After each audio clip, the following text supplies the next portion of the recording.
making the hairpin turn, slightly behind Greg. Greg heading over here into the S-turn.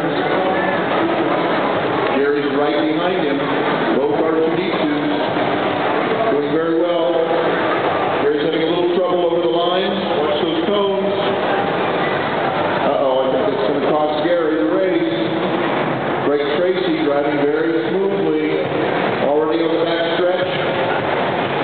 Gary's having a little bit of trouble with R2.